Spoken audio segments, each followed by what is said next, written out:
Ok, vamos a hacer un recuento de los tipos de movimiento que vimos en clase.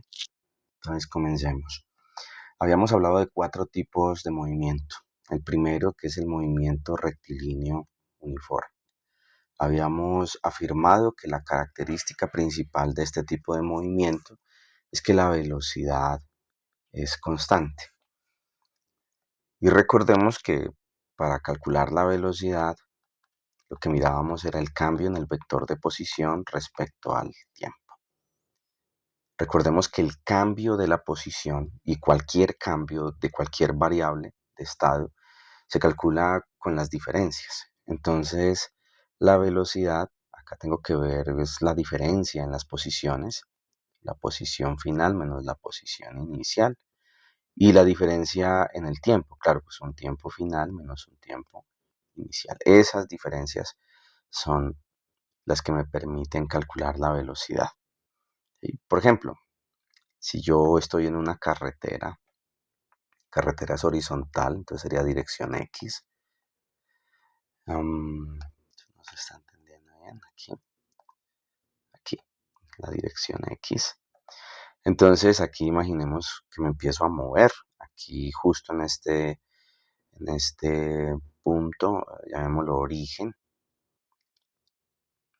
y yo estoy a 2 metros de ese origen, estoy a 2 metros, y cuando estoy a 2 metros del origen, digamos que son las 10 de la mañana, y me muevo hasta los 4 metros y justo cuando estoy en los 4 metros me doy cuenta que son las 10:05 de la mañana. Entonces me doy cuenta que la diferencia en la posición son 2 metros. Estaba en 2 y pasé a 4, pues este sería el cambio de posición, serían 2 metros. Y el cambio en el tiempo, pues eran las 10 hasta las 10:05, pues el cambio en el tiempo son 5 minutos. Entonces me doy cuenta que acá tengo una velocidad, tendría una velocidad de 2 metros cada 5 minutos. Y como estoy en la dirección X y estoy en sentido positivo en esa dirección X, entonces este sería el vector de velocidad. Para que sea velocidad constante no debe cambiar ni la magnitud, ni la dirección, ni el sentido. Entonces tendremos movimiento rectilíneo uniforme. Eso hay que tenerlo muy, muy en cuenta. Otro tipo de movimiento que habíamos hablado es el movimiento uniformemente acelerado. En el movimiento uniformemente acelerado, la característica principal es que la aceleración es constante. Y la aceleración se calcula como el cambio de velocidad respecto al tiempo.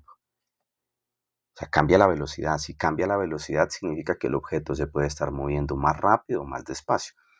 Nunca a la misma tasa, sino que cada vez se mueve más rápido o se va deteniendo. ¿Sí?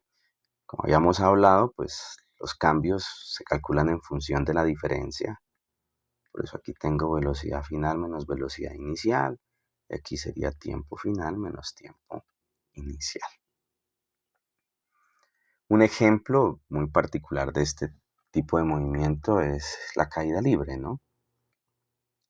Cuando un objeto cae, cae siempre con la misma aceleración, la aceleración de la gravedad, que es 9.8 metros sobre segundo al cuadrado,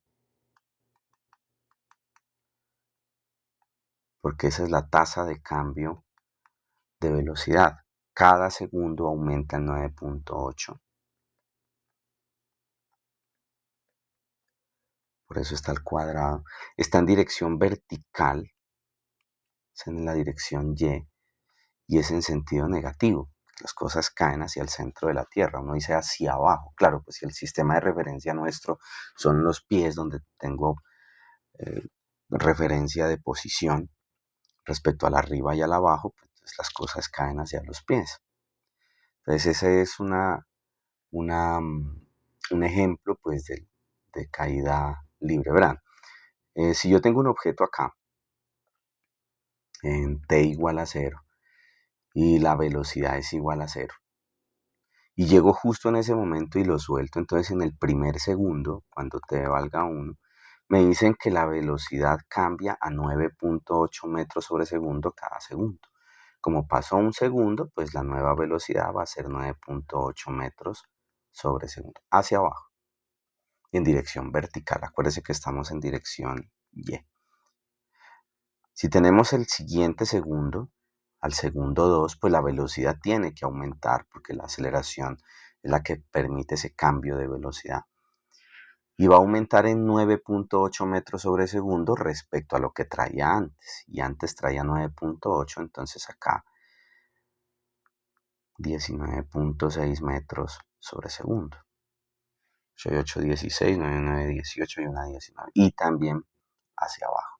Y así va aumentando el tiempo y la velocidad va aumentando siempre a la misma tasa, a 9.8 metros sobre segundo cada segundo que pase. Ese es el movimiento uniformemente acelerado. Otro tipo de movimiento del que habíamos hablado es el movimiento circular uniforme. Aquí la característica principal de este movimiento es que la trayectoria que sigue el objeto es un círculo. Aquí, a ver, hago aquí, círculo. Eso.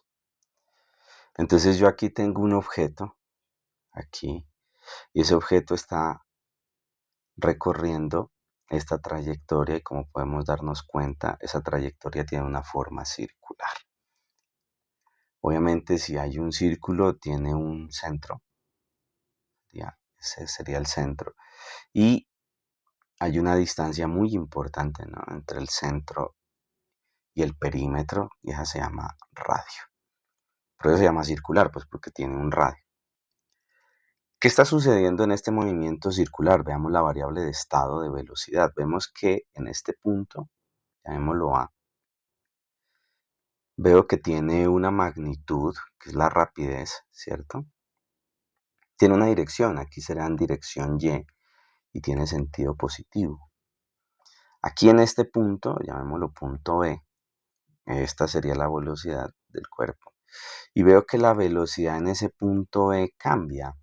No en la rapidez es la misma, pero sí veo que va en sentido negativo de la dirección X. Entonces veo un cambio en la velocidad. La velocidad en el punto A es diferente a la velocidad en el punto B. Y si hay un cambio en la velocidad, habíamos hablado que todo cambio en la velocidad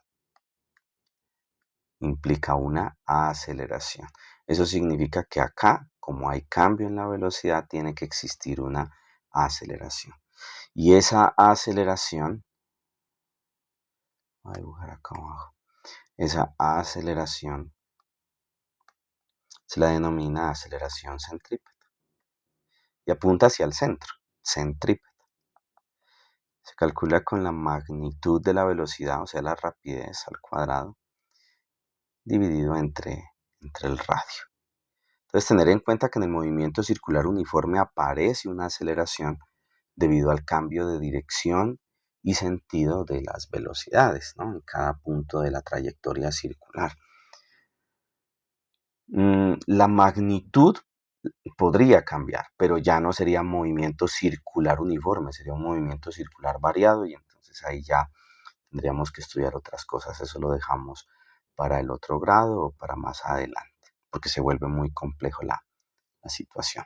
Entonces el movimiento circular uniforme, para identificar si algo está en movimiento circular uniforme, debo ver la trayectoria del objeto. Si el objeto tiene una trayectoria circular, voy y reviso si esa rapidez es constante. Y si esa rapidez es constante, entonces ya sé que es movimiento circular uniforme. El movimiento circular uniforme también tiene esta característica que se mueve en las dos direcciones, ¿no? Mira, aquí aparece Y, acá aparece X. Entonces está cambiando esa dirección y eso lo hace también un poco más complejo de entender. El otro tipo de movimiento es el movimiento armónico simple. Y el movimiento armónico simple lo relacionamos con esa oscilación, con las oscilaciones, eso que va y viene, va y viene. Entonces yo les voy a mostrar acá una simulación de algo que va y viene, utilizando justamente el movimiento circular. Entonces miren, el puntico blanco es el objeto que está en movimiento circular y vamos a poner atención únicamente a cómo se mueve la flechita roja en la dirección X. Mire que la flechita roja llega a cero y se va hasta el menos X y de ahí va y otra vez hasta X, es decir, está yendo y viniendo, yendo y viniendo. Y miren que lo mismo pasa en el eje Y, ¿sí? Va hasta el mínimo en Y y de ahí otra vez sube, sube, sube, sube, sube, sube hasta que llega al máximo en y está yendo y viniendo. Ese es un movimiento oscilatorio, eso que va y viene entre dos extremos, ¿sí? Y podemos darnos cuenta que ese ir y venir de, de la posición en el eje X viene del movimiento circular, es hacerle seguimiento al movimiento circular en una dirección, en este caso X o en este caso de acá en la dirección Y. ¿Qué más podemos ver en el movimiento circular? Podemos ver que se nos forman unos triángulos rectángulos, sea que utilicemos el cateto opuesto a X o cateto opuesto a Y, mire que se forma un triángulo rectángulo y ese triángulo rectángulo está cambiando. Eso significa que las razones trigonométricas que aparecen en el estudio de los triángulos rectángulos deben tener relación con la trayectoria del movimiento armónico simple y también del movimiento circular. Y es justamente lo que estamos viendo aquí en el gráfico de la derecha. Ese puntico rojo tiene relación con la posición, cómo cambia la posición del objeto en el eje X, que va al máximo, llega al mínimo, y esta curva que se está generando aquí, dense cuenta, esa curva no es ni línea recta, no es ni parábola tampoco, sino que es otro tipo de curva que debe estar relacionada con las funciones, con las razones trigonométricas. Entonces este movimiento armónico simple, este movimiento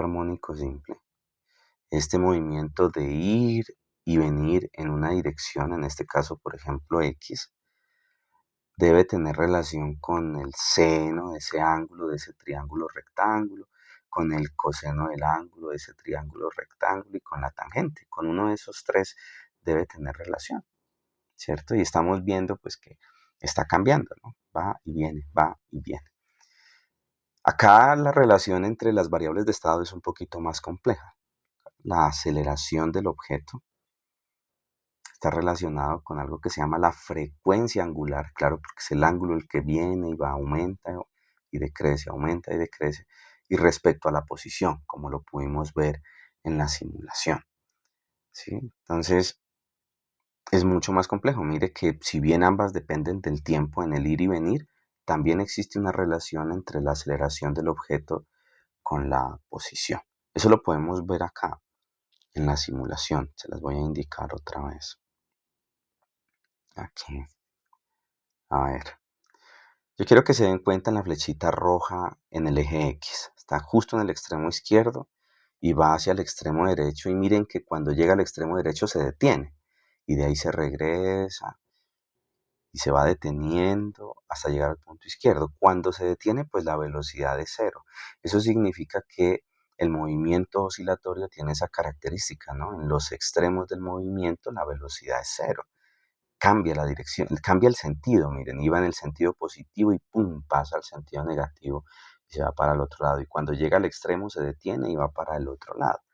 Entonces ese cambio en el sentido del vector de velocidad hace que aparezca también una aceleración. Acuérdense que todo cambio en el vector de velocidad hace que aparezca una aceleración.